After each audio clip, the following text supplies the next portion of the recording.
The relationship Aparna has with Pranab Kaku is very different in many regards from what she has with her husband. The two shared the same love for poetry, film, music, and leftist politics, and back in Bengal, Aparna and Pranab Kaku came from the same North Calcutta neighborhood. After being introduced to the family and gaining the welcome of Aparna and her husband, Pranab Kaku is the type that enjoys interacting with ladies. Unlike Aparna's husband, he appeared without warning, never phoning beforehand, calling out Boudi as he waited for my mother to let him in. With the interaction between Aparna and Pranab, she falls in love with him, knowing well that the strong connection she has for Pranab will never be shared. Usha, the daughter, says that before Pranab, her mother always looked forward to escaping their apartment.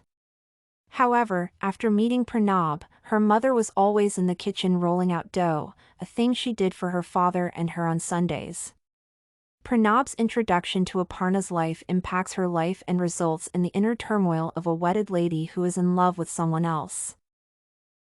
Compared to Pranab, Aparna's husband was a man who preferred working over interacting.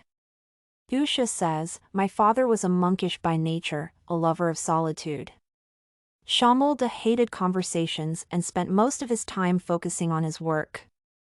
As a workaholic, he did not allow Aparna to enjoy herself, unlike Pranab. Aparna never had the opportunity for picnics and the two never shared playful debates about anything. Aparna's husband appears to have been married to her to please his parents. Despite being married, Aparna quickly replaces Shyamal with Pranab since he is more interactive than he ever was." You can find this and many other essay samples on our website studycorgi.com.